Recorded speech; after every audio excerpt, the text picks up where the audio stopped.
something.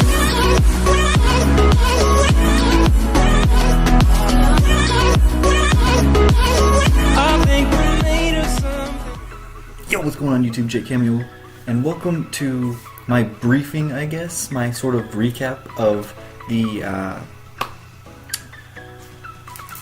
Force of Will Grand Prix 2017.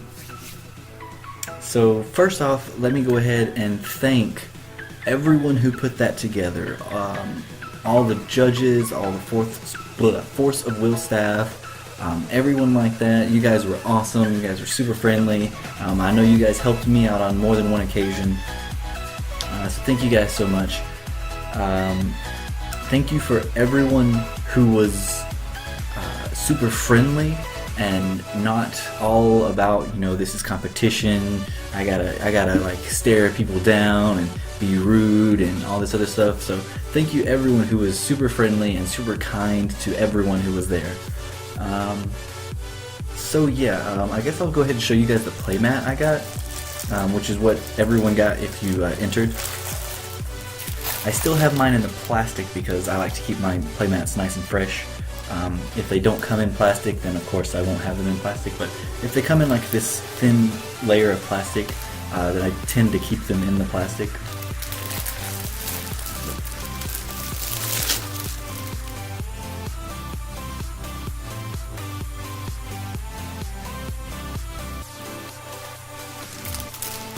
So, I thought that was really cool. There's all the stones from Vingo. Very cool.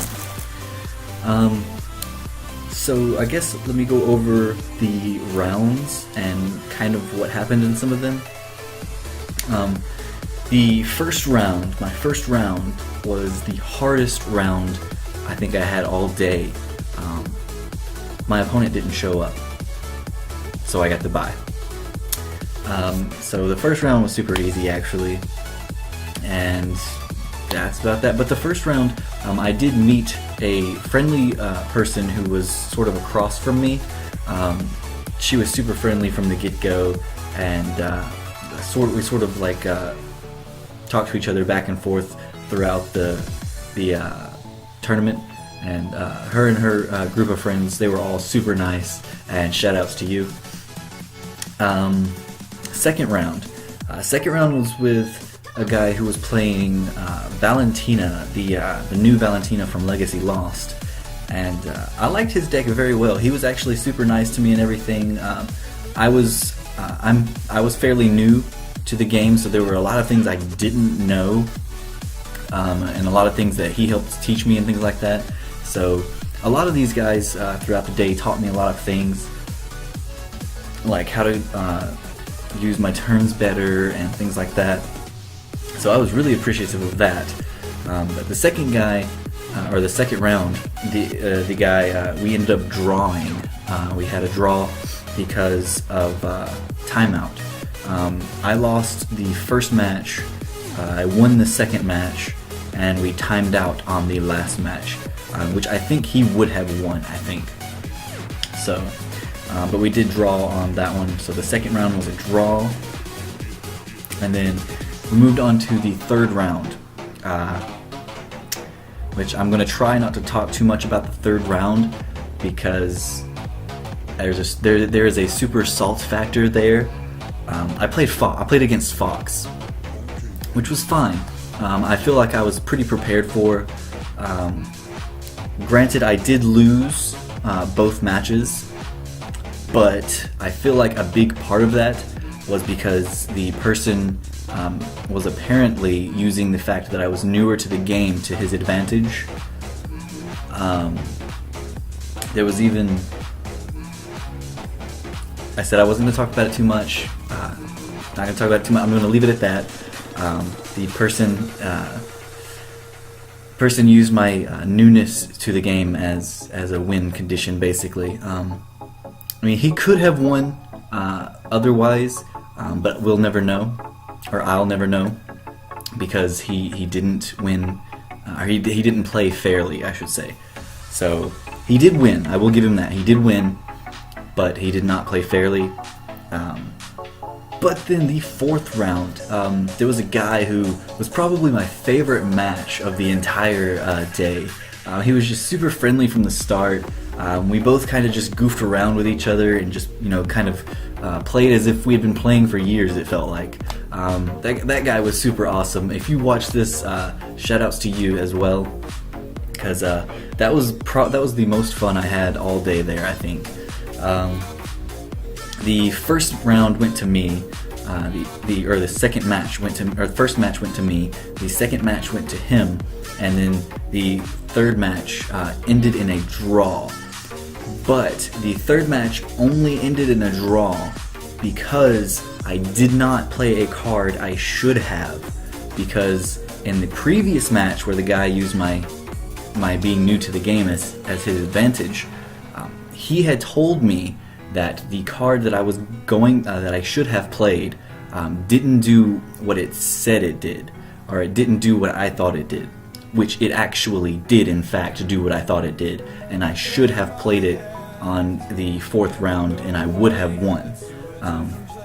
But the guy was even going to tell the judge and try to get me the win and everything like that because the previous guy had cheated.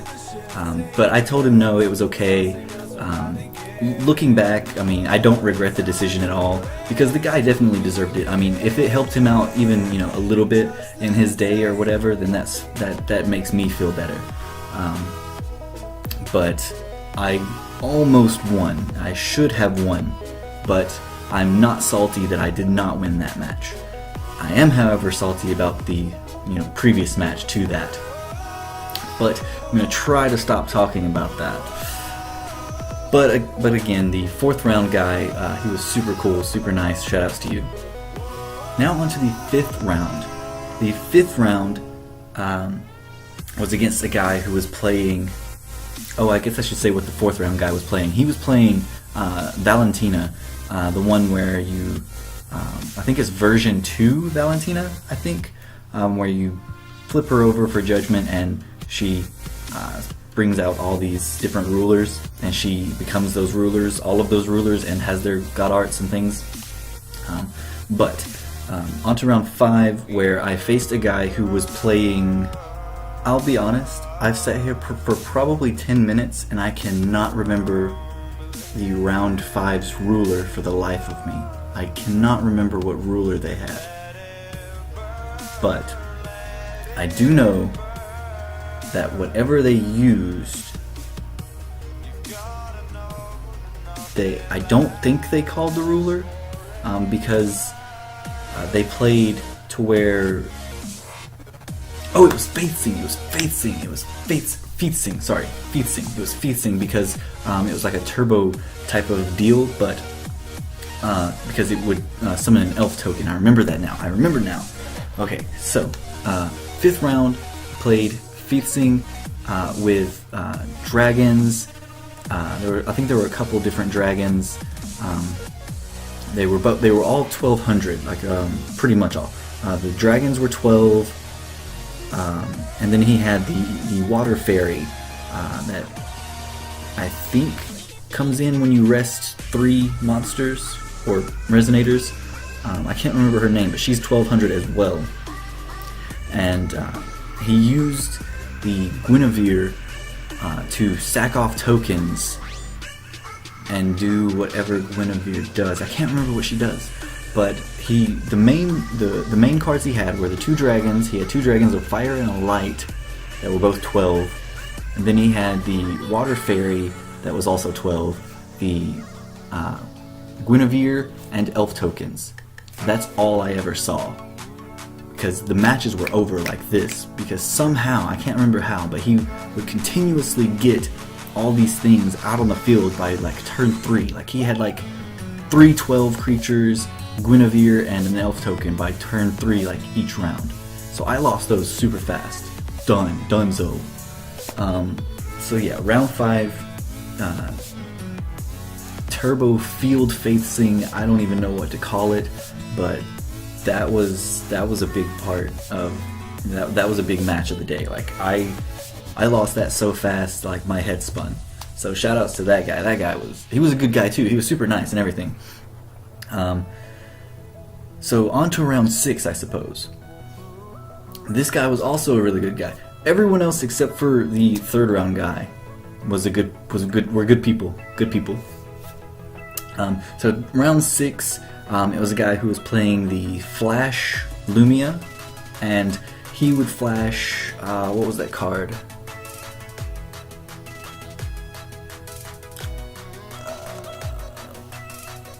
I can't remember the card's name, but it was the Angel, I believe, who is like, it's a super popular card.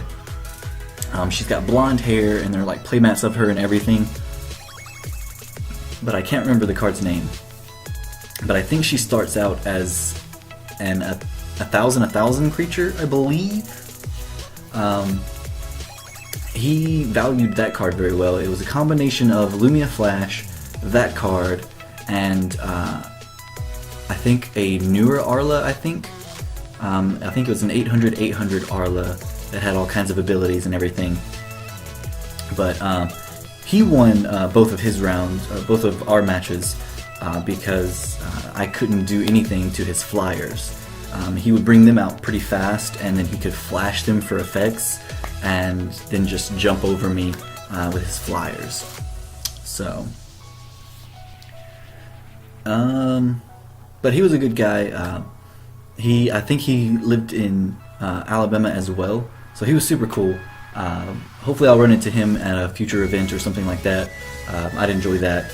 And yeah, so on to round 7. This guy also played Flash Lumia. He played it to where he would summon elves on the field, the elves that can tap for a green or a wind. He played it like that, and he would get he would get 1 or 2 elves out, and then he would play, or he would have he would have those out, and then he would have a couple stones or so, and then by the time he did that, he would search out for Captain Hook, which, as you all know, my deck it cannot stand up to Captain Hook. So if you get a Captain Hook out before I get all my pieces together, I'm done.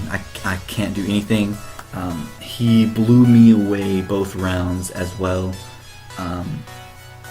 He destroyed me. That guy destroyed me more than anyone else out of the entire day. Round 7 guy, shout outs to you, because you didn't let me do a thing. I couldn't do anything.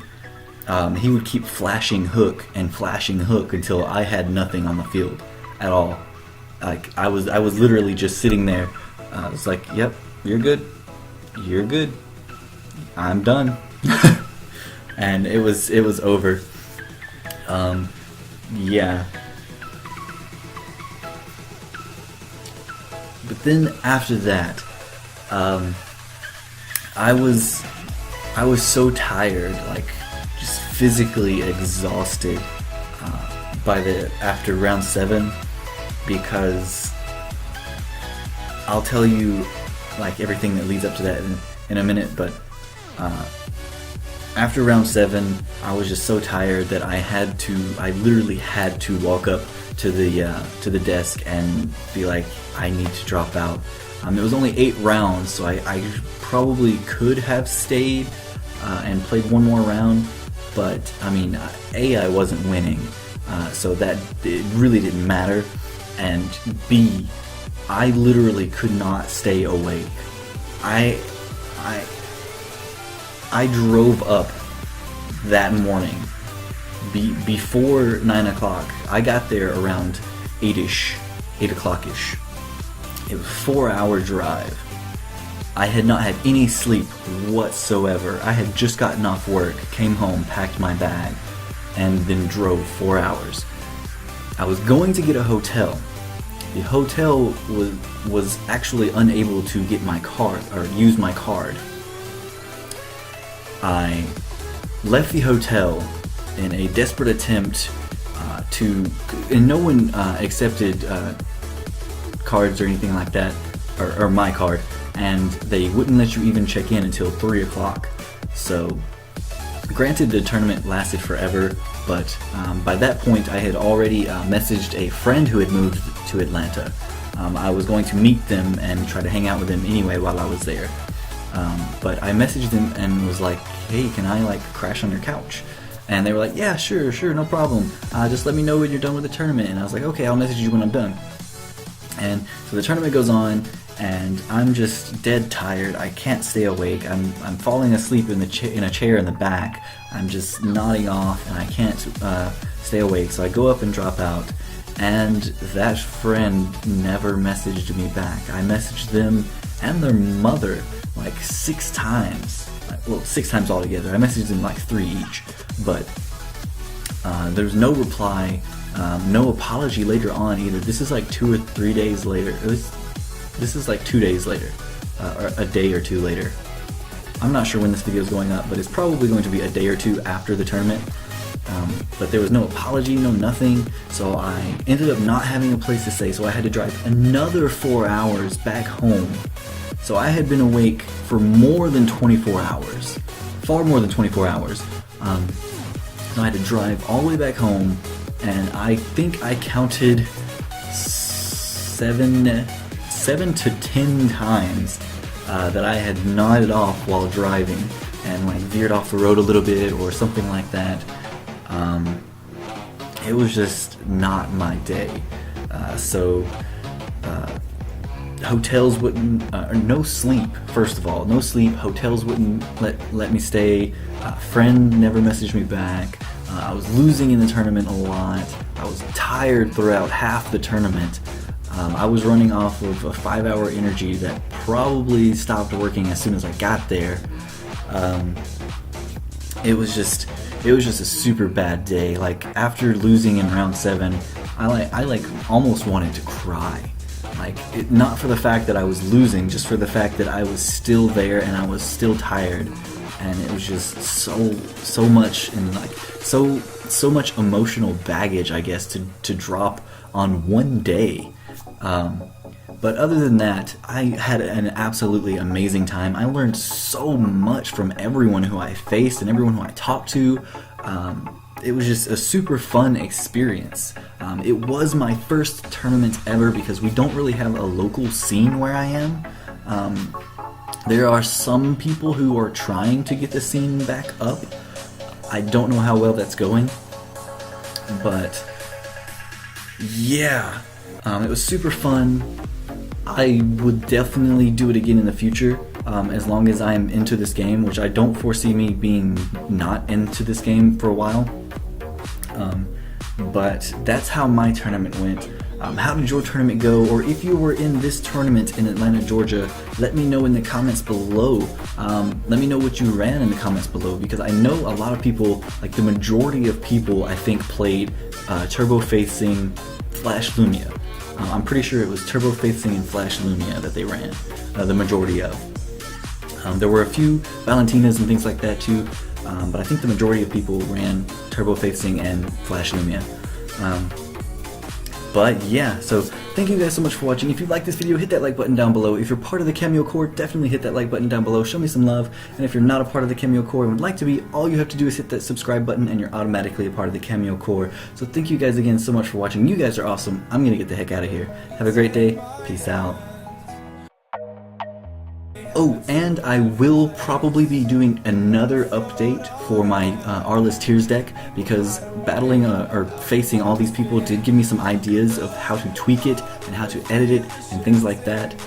So definitely keep an eye out for that. So I'm going to get the heck out of here. Have a great day. Peace out.